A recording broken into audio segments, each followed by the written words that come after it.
Hello, ni ku Inkuru TV aho twongeye kubasuhuza tubifuriza gukomeza kugira ibihe byiza, tugarutse rero tugiye kurebera hamwe inkuru yacu, aho tugiye kureba ukuntu umuntu aba atagomba kwigereranya we ubwe ngo yigereranye n'abandi cyangwa se yigereranye n'ibindi bintu runaka.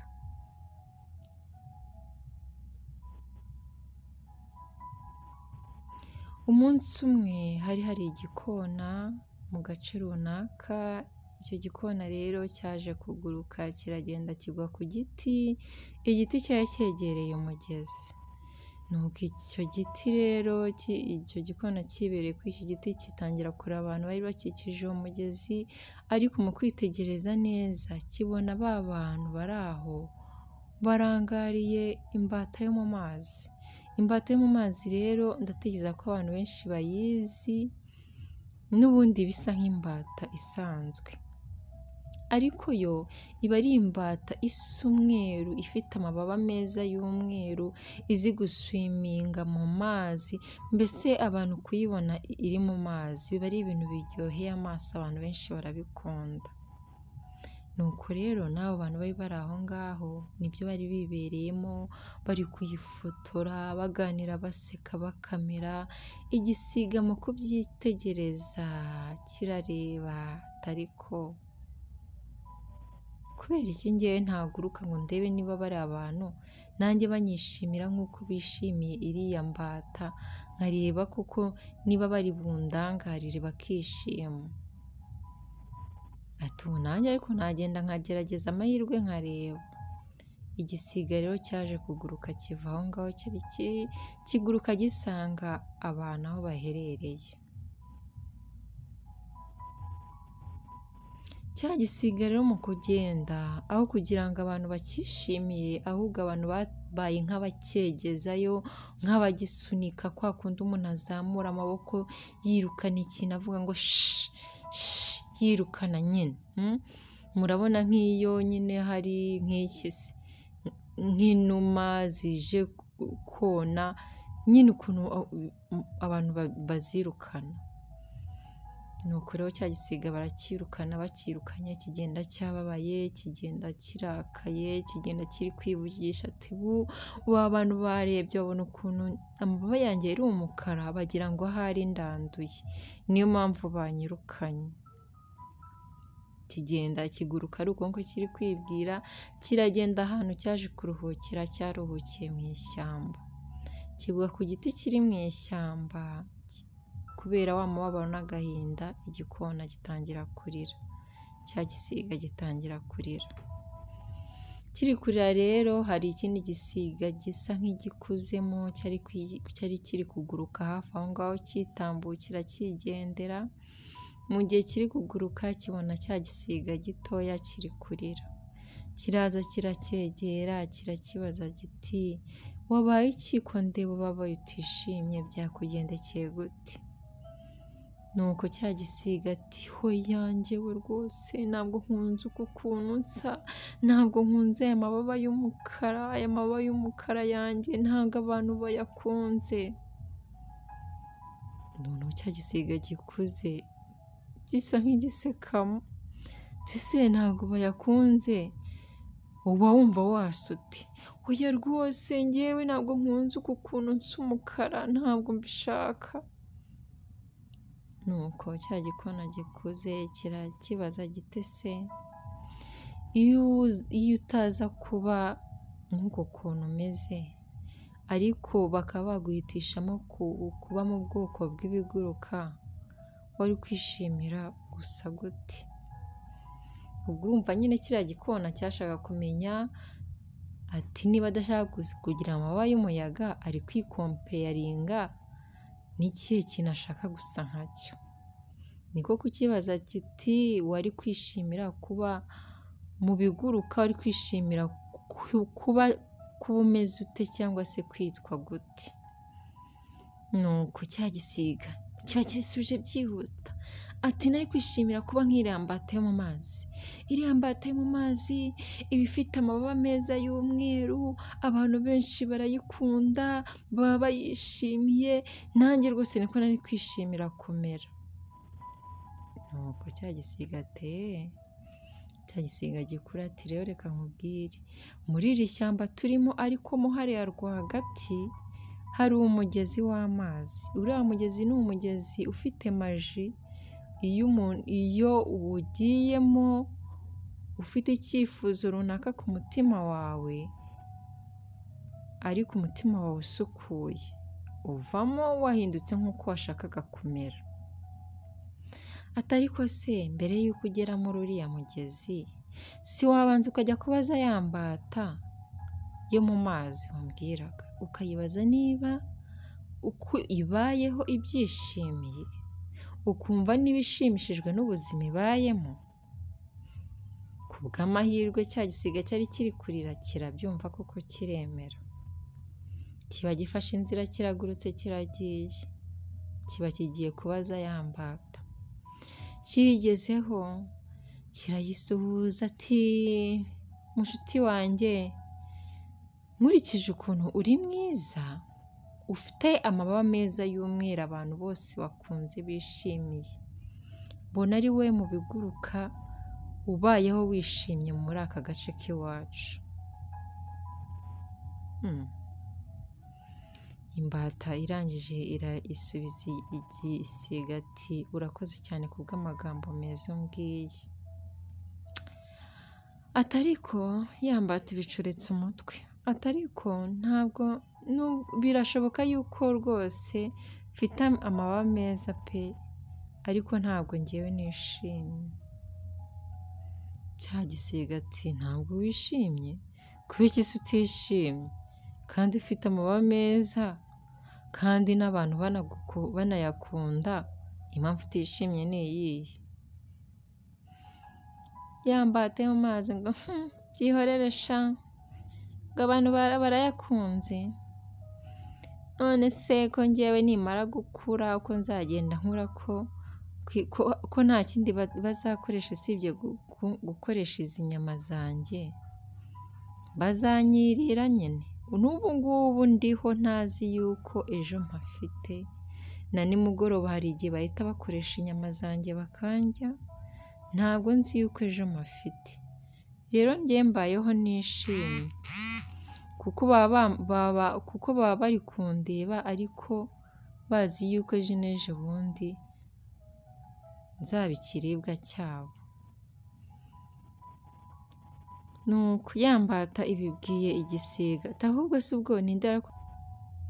Nuko ya mbata biravuze, ahubwo si ninde bakubwiye yuko ngewe nshimishijwe n'ubuzima mbayemo? Ahubwo buriya we hari icyo utazi, naje kubona ikindi muri ubu bwoko kiguruka kibayeho neza kandi cyishimye. Uzagenda ujye kubaza Gasuku. Gasuku umva ifite amababa afite amabara meza, noneho amabara meza atandukanye, anapika, anaruta n'aya yanjye, kandi yo nta nubwo bajya ntabwo inyama zayo bazirya. Buriya rero nibayeho neza. Igisiga koko cyumva nibyo, kiba kiragurutse kigiye kiri gushaka Gasuku. Kiraguruka kigenda mu ishyamba, kigenda kiyishaka ko ntabwo Gasuku wapfa kuyibona ahantu hose. Ku bw'amahirwe, kigize amahirwe kiba kiguye kuri Gasuku, kigezeho kirayisuhuza, kiraje kirayibwira ati rwose mu nyoni zose mbona ari wowe uhiriwe. Murabizi ko ibintu byose biguruka akenshi tubyita ngo ni inyoni. Mbona ari wowe uhiriwe kuko ufite amabara meza, ufite amababa afite amabara meza ya attracting abantu, umva abantu benshi barayakunda. Mbona rwose ubayeho neza kuturusha, ubayeho ubuzima bwo kuba wishimye. Ya Gasuku irangije ireba igisiga, irangije arakibwira, njyewe se uragira ngo nabihakana? Mfite amababa meza pe, mfite amababa meza rwose abantu bakunda, barayakunda cyane, kubera ukuntu aba asa. Ariko nturebe ukuntu ari meza abantu bakaba bayakunda, aya ngaya niyo atuma mpora nihisha. Kubera ukuntu abantu bakunda amababa yanjye, amababa yacu kubera ukuntu abantu bayakunda, bituma badufata bakajya kudufungirana mu tuzu. Rero kugira ngo batamfungirana mu tuzu, mpora nihishe hano mu ishyamba, mpora nihishe mu biti.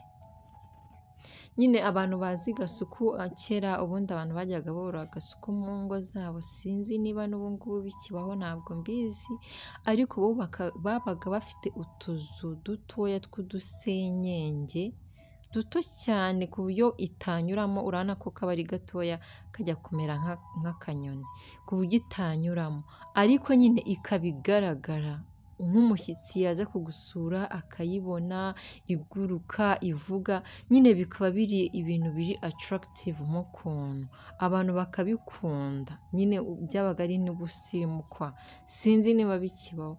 Rero ni ibyo ngibyo gasuku yari iri kugerageza isobanurira iki gikona, ikibwira ubuzima idashaka kubamo. Ntabwo ishaka ko abantu bayifungirana ngo ihore mu nzu. Ati rero kubera yuko badufungirana muri turiya tuzu, nibyo bituma mpora nihishe, sinshobora kuguruka nkawe wagisiga we, sinshobora kujya aho nshaka aho ariho hose, mba mfite ubwoba. Mbese nyine ubuzima bwanjye ni ubuzima bw'ubwoba, mporana ikintu cy'ubwoba muri njyewe, mvuga ati ndagiye baramfashe, simva aha baramfata. Cya gisiga kiba kirikanze, kinagiramo n'akantu k'umubabaro, cyumvishije ukuntu gasuka ibayeho. Nuko gasuka irangije ireba cya gisiga irakibwira ati ahubwo reka nkubwire, reka nkwereke ikindi kintu kibayeho neza kandi cyishimye nta guhangayika. Uzajye gushakisha ahantu haba umusambi. Buriya umusambi abantu barawukunda, bakunda ariya mababa yawo, n'amababa yawo ukuntu aba ameze, ukuntu iyarekura bigahita bimera, abantu barabikunda. Urazi ukuntu bayikunda, uzi ko baba baranayubakiye n'ahantu ho kuba. Igisiga koko cyumva nibyo, kiba gifashe inzira, kiraguruka kijya gushaka ahantu gasuku iherereye, nako umusambi ahantu uherereye. Kigeze ku musambi kirawusuhuza, kirangije kirawubwira giti umva, nkurikije ukuntu abantu bagukunda, nkaba ndeba n'ukuntu abantu baje kukureba hano, menya rwose mu biguruka wa musambi we, ari wo ubayeho ubuzima bwiza, ari wo ubayeho wishimye, nta no kubishidikanya rwose ubayeho wishimye. Wa musambi ureba igisiga ngo ntabwo nishimye, mbayeho ubuzima bwo kutishima. Ubwanjye ndicara nkumva nkeneye kwisanzura nkaho ukuntu uba wigendera, reba ukuntu uba wigurukira ukabugeza aha, haramutse n'uje aje kugufata wakongera kwigurukira ukagenda. Ibyo ngibyo rero ndabikunda, mba numva nabaho ubuzima bwo kuba nisanzuye, ariko narabubuze. Koko cya gisiga kirumirwa ati nkomeje kumirwa no gutangara. Ati ese uragira ngo ni ibyo ngibyo byonyine gusa? Ati ntureba bariya abantu uri kuvuga ngo barankunda, ngo ibiki n'ibiki. Yego bariya abantu bakunda amababa yanjye, bagakunda n'aya mababa yanjye n'amabara yawo arimo, ariko nta kindi, barayakunda nyine kuko barayagurisha bakibonera amafaranga. Ariko reka nkubwire, iyo bari kunkura haya mababa, ndababara nkongera nkababara. Ntabwo njyewe ubuzima mbayemo mbwishimiye, ntabwo nishimye habe na gato, sinishimye habe na gato. Uwampa byibuze nkamera nkawe, nkisanzuraho n'umunsi umwe, nkajya nguruka nkajya aho nshaka nkasubirayo, nibyo mba numva nkeneye. Cya gisiga kibitaye mu gutwi kirasezera kiragenda, feri ya mbere gihita kiruhukira kuri cya gisiga gikuru. Kirangije kirakibwira ati umva, ndazengurutse ariko nje gusanga ari njye wabayeho neza. Ni njye wabayeho neza, mbayeho nisanzuye, mbayeho nta tegeko rindiho, mbayeho ntawe umbangamira, mbayeho nta bwoba mfite yuko ejo bazanteka inyama zanjye bagatangira kunteka. Umva, ubu ngubu rwose nsanze ari njyewe ubayeho neza nishimye. Sinzongera kwigereranya njyewe ubwanjye n'abandi bose. Igisiga ubwacyo gihita gifata isomo y'uko kitazongera kwigereranya na rimwe. Kigereranya cyo ubwacyo n'ibindi biguruka, kigiye kubaho cyishimye, kinyuzwe n'ubuzima kibayemo.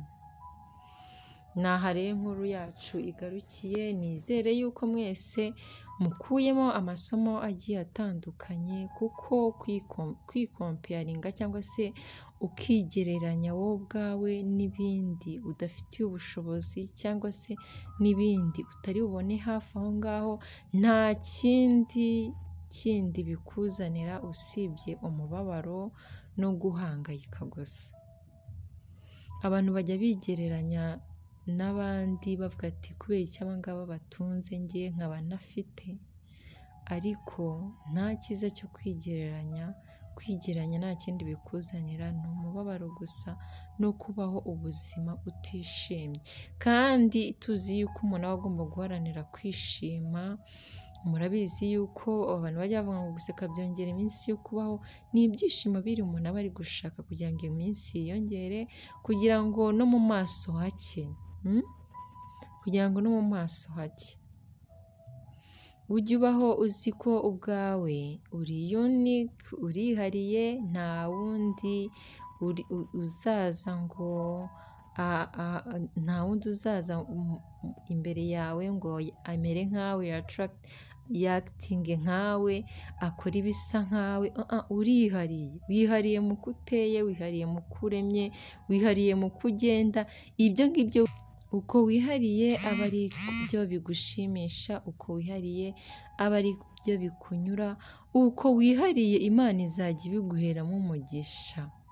Ntukajye wikompeyaringa nk'abandi ngo ujyeho ngo kuko ntameze uku nguku ngomba kubigenza uku.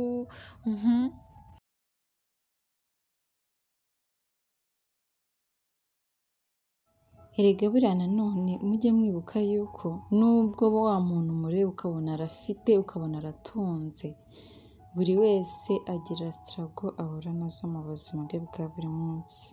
Buriya mwicaye mukaganira akakuganiriza ibye, wabona utashobora no kubimarana iminsi ibiri wenda ngo ube wabishobora. Wamubona atunze kuriya ariko ugasanga afite ikibazo atajya anasinzira mu buzima kubera guhora ahangayitse, ari kwibaza ati biragenda gute n'uku n'uku, mu gihe wowe wirira icyo kijumba wakibonye ukirira n'icyo gishyimbo bitogosheje ugasinzira amasaha arenze 5. Buriya mwaganiriye wakumirwa. Si ukuvuga ko abantu bose bafite cyangwa se batunze cyangwa se bafite ibyo udafite, bose bahura n'ibibazo, ariko ni mu rwego rwo kukubwira ko buri wese agira ibyo ahura nabyo kandi biba bitamworoheye. Wasanga bo n'ibyo baba bafite biba bitaboroheye kuruta ubuzima wowe ubayemo.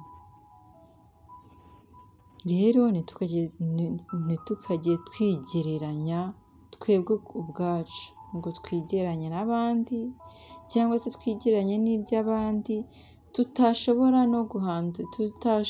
no kumanaginga.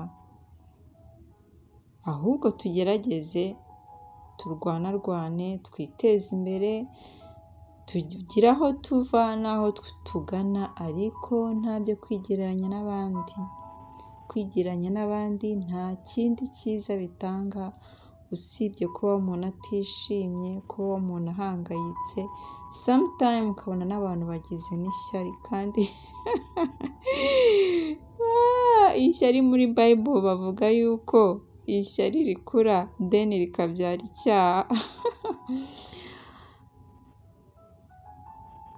Mwakoze rero cyane kuduha umwanya wanyu mukadutega amatwi, nizere yuko muri iyi nkuru hari byinshi mwungukiyemo, niba mwayikunze simwibagirwe kuyisharinga bagenzi banyu, inshuti zanyu, kandi simwibagirwe gukora subscribe na like na comment zanyu turazikeneye.